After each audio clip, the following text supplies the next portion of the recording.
그래? 누구나 다 집을 가질 필요는 없다. 이런 얘기가 되는 거거든요. 임대주택에 평생 살 수 있으니까. 누구나 내 집 마련하는 그날까지 오늘은 이상현 명지대 건축학부 교수님 다시 모셨습니다. 안녕하십니까? 안녕하십니까? 예, 오늘부터 본격적으로 대선 주자들의 부동산 정책을 한번 분석해 볼까 하는데요. 더불어민주당의 대선 주자 가운데 유력 후보죠. 이재명 후보의 부동산 정책 핵심은 무엇일까요?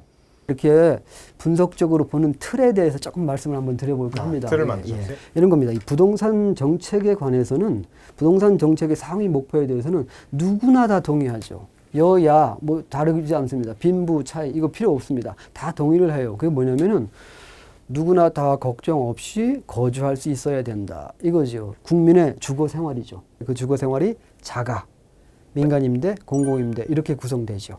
그래서 모든 부동산 정책은 이들 영역을 대상으로 무엇을 어떻게 해줄 것이냐로 규정될 수 있습니다. 그렇게 규정이 안 되면 그건 부동산 정책이 아닌 거죠. 그리고 이것 외에 또 하나 필요한 게 있는데 그건 뭐냐면은 이게 흔히들 주거 사다리라는 개념으로 말을 하는데 그러면은 전월세 사시는 분들이 만약에 내 집을 갖고 싶다, 자가를 좀 소유하고 싶다 그렇죠. 했을 때 이거를 옮겨 탈 수 있는 좋은 정책이 필요하다, 그렇죠. 도와줘야 된다. 이런 그걸 거죠. 도와줄 수 있어야 되는 거죠. 그리고 이게 전월세 사시는 분들이 자가를 살기 위해서 주거 사다리가 필요하기도 하지만 자가에서도 그런 일이 있죠. 자가에서도 좀 더 큰 집으로 이사. 그렇죠. 좋은 집을 가지고 싶다는 욕망 이거 사실 좀 본질적인 것 같아요. 그렇죠. 내가 저 좋은 곳에 살고 싶어하는 기본적인 인간의 욕구인 그렇죠, 거잖아요. 그렇죠. 뭐 그런 점 때문에 저는 집코노미에 전 국민이 집을 가실 때까지 그거 아주 좋아합니다. 아유 감사합니다. 그러면 이제 기본적인 틀이 좀 성립이 되거든요. 이제 주거 부동산 정책을 보실 때는 자가에 대해서는 어떻게 할 거냐, 민간 임대에 대해서는 어떻게 할 거냐, 공공 임대에서는 어떻게 할 거냐, 그리고 주거 사다리는 어떻게 할 거냐 이렇게 보시면 되는데 일단 공공 임대에 관해서 말씀을 드리자면 거기서 초점 어떻게 맞춰주냐면은 얼마만큼 많은 양을 공급할 것인가 이런 겁니다. 공공임대 수요자들에게. 그렇죠. 그다음에 민간 임대 영역에서는 이겁니다. 임대료가 너무 올라가지 않게 걱정 안 하고 살 수 있게 해줘야 되는 거죠. 그다음에 자가 영역에서는 뭔가를 도와주기보다는 여기서는 좀 규제가 작동을 합니다. 집값이 너무 많이 오르지 않게 하는 거죠. 집값 안정. 예, 그렇죠. 그 어느 정부도 집값을 떨어뜨리려고 하는 정부는 없습니다.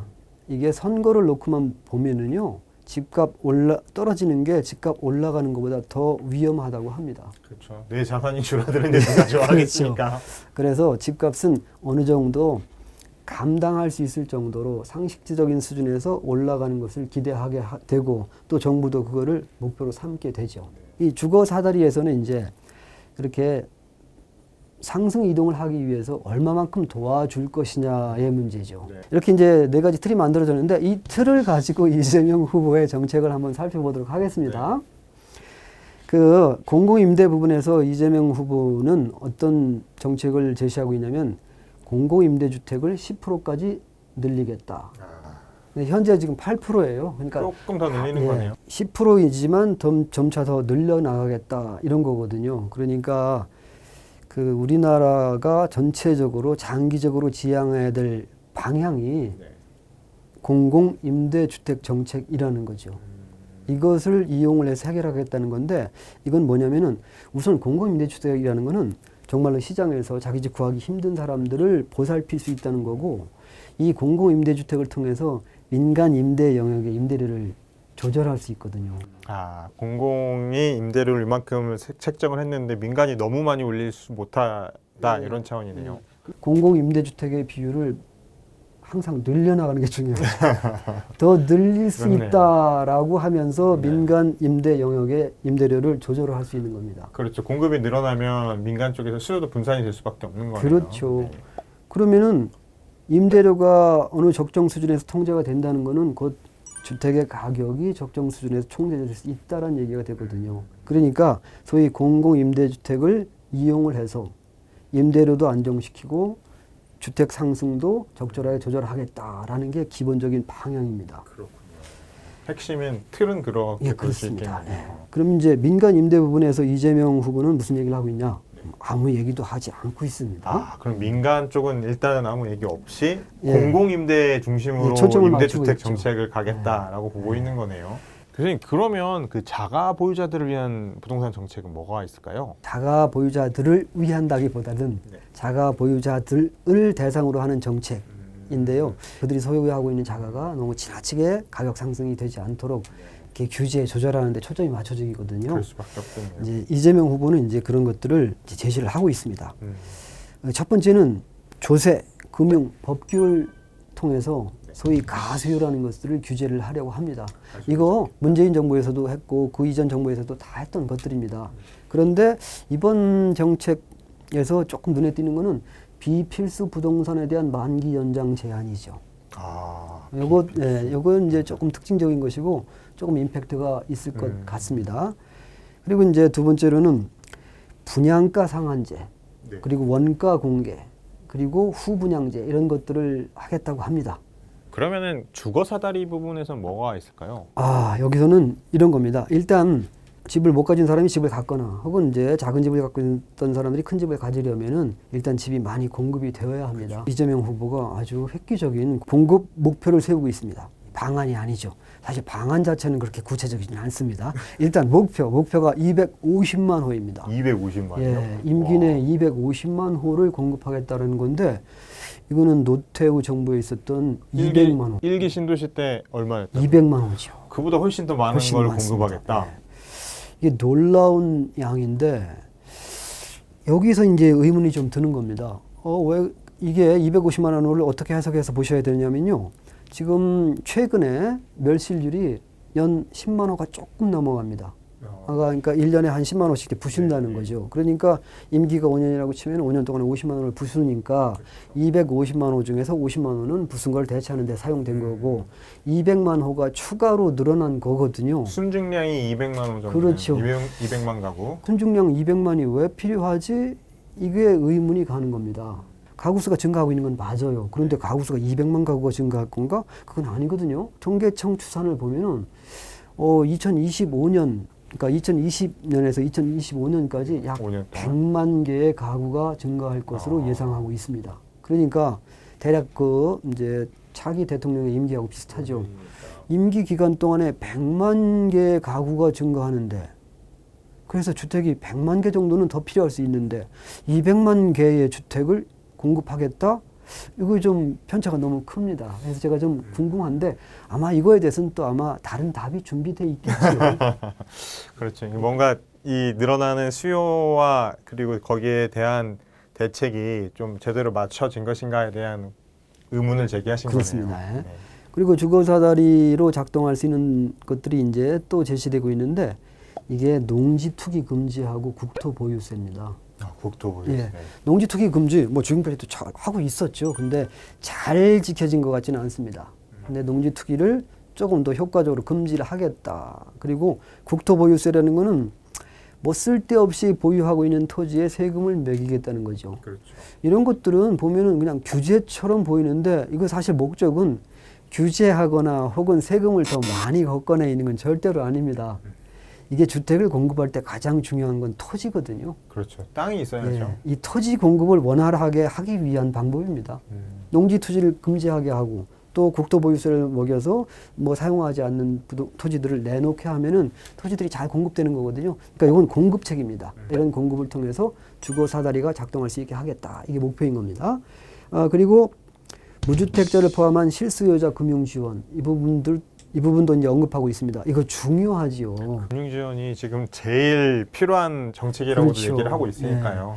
그리고 이제 젊은 세대들이 분노한 게 또 그거였고요. 그렇죠. 이 대출을 끊어버리니 내가 사고 싶어도 내가 빌려서 사고 싶다고 해도 살 수 없는. 무주택자를 포함한 실수요자인 경우에는 금융 지원을 하겠다. 이거 잘만 되면 아주 좋은 거죠.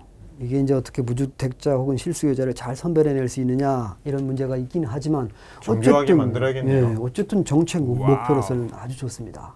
그리고 이런 것들을 잘하기 위해서 주택 도시부라는 것들을 신설하겠다고 합니다.